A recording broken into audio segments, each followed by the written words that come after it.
Hi guys, here's an update on what went on at the Maya versus John Hopkins trial on Friday. Now, the defense didn't get off to a very good start. They kept getting denied some evidence that they wanted to bring in, and so far their witnesses have not been credible at all. Now, their first witness was Dr. Zachary Pittensberg. He was an MD. He was a pediatric emergency and medicine. Now, he had taken care of Maya or reviewed her medical situation when she was at Lurie Children's Hospital. Now, of course, he thought this was psychological and that, she was, completely, this wasn't it. Of course, this was all in her head, right? And he didn't know a whole lot about CRPS, so his testimony, I felt like, was not credible at all.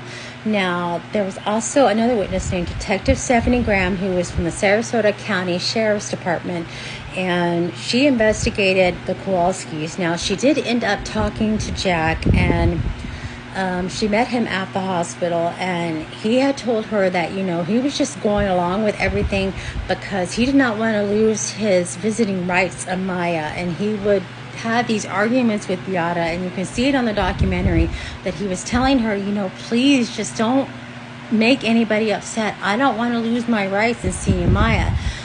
I'm the only parent who gets to see her, and I don't want to lose those rights. And I'm afraid that if you get too aggressive, they're going to take those rights away. And so, Beata tried to, stick to the rules and everything, as she did, but it was just, again, really, really hard. Now, the detective said that she did end up talking to, or knew of, Dr. Sally Smith and Kathy Beata, who were, of course, Dr. Smith was involved in the DCF, which is Department of Children's Family. I don't know why I said facilities in the other post, but yeah, forgive me. Now, Jack didn't know at the time the detective was being recorded, and they asked her, were you able, or did you tell him about his rights? And she's like, I didn't have to because he wasn't under arrest. So, again, this detective was kind of aggressive towards Jack. Like, she was trying to get him to admit to something that he wasn't going to admit to because he was completely innocent during this time. During this time or any other time. So, he was innocent. I don't know why I'm saying this time. Forgive me. Guys, I'm so tired. Anyway, so she never met with Beata. She never talked to Maya because that wasn't her job. It was DCF's job. And that DCF office was the one that had contacted them. So, and by then, Dr. Anderson or Mr. Anderson, the jury, raised some pretty good questions. So as far as I can see, they are not on the hospital side. Now, the other witness that they called in was Lindsay Masica, and she is a DCF personnel that works at Suncoast region. Now, she was the one that approved of what Maya could have and what she couldn't have.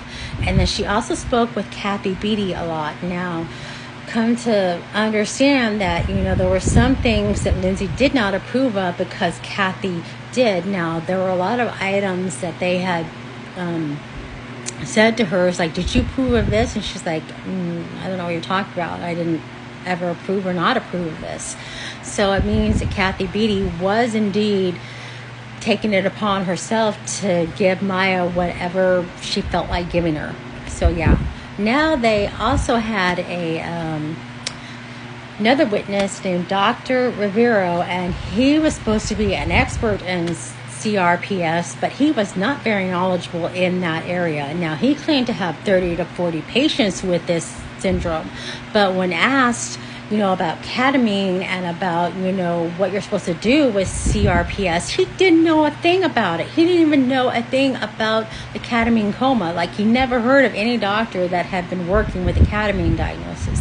Again, ketamine is not available in the U.S. The FDA has not approved of it. It is approved in Mexico. You can get it there, but you cannot get it in the U.S. That's why Maya is having such a hard time to finding things that'll work for her, because ketamine is just not available here. Now, it was just really weird because he sat there and said he was experienced in this syndrome, and he couldn't even answer a thing about it. It's like, okay, are you telling the truth now?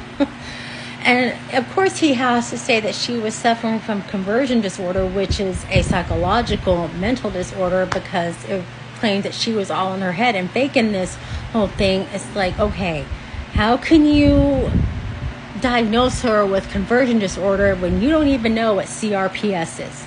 Please. So the defense testimony and witnesses this week were not very good. Now, they also had a depo that was going to last 2 hours, but they decided that they were going to stop the deposition and try to shorten a little bit. It was with Dr. Fiera Malik, and so he's an MD of critical care medicine at Johns Hopkins. Now, I think they'll play the good chunk of that on Monday. So, yeah.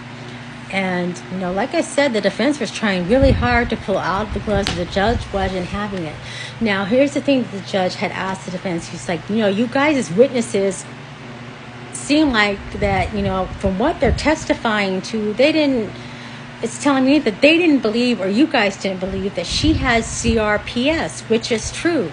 They are not defending the hospital. They're pretty much giving brownie points to the plaintiff, because they're pretty much, saying that Maya was right about what she was saying. Now, it was just kind of weird. And I was like, when I look back, I'm like, he's completely right, because they have not even tried at once to deny that she did not have CRPS. It was pretty much she didn't have it. She had this, she had that. But now he wants the lawyers to get together and decide, what is it that you guys thought that she had or didn't have? And he's like, I want that by Monday. You guys need to agree on that, because the Munchausen by proxy syndrome was what they accused of Beata having. And I think they also accused of Maya having. Now, Shapiro, who is the defense lawyer for Johns Hopkins, think that those two are pretty much, relatable, because you have to do pretty much the same thing with them. It's like, well, maybe you need to do your research on Munchausen by proxy before you even say that, Shapiro. Seriously, just sit down. Now,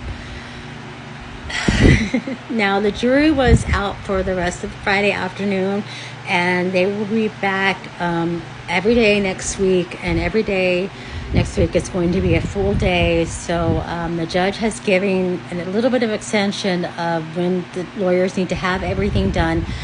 By November 7th, everything needs to be completely done. Closing arguments need to be said, and that's when he expects the jury to deliberate. And I think by the second week of November, this case should be over.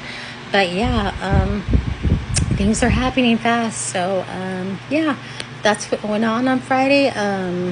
Thank you guys for, again, tuning into this trial and listening to me. And like I said, it's been kind of a long road, but I hope that it goes in favor of Maya, because what Johns Hopkins did was unacceptable, and they need to pay for what they did. Okay, I hope everyone is having a great weekend, and I will see you guys on Monday. Okay, bye. I think I should do this look, dye my hair this color. You think? Well, bye.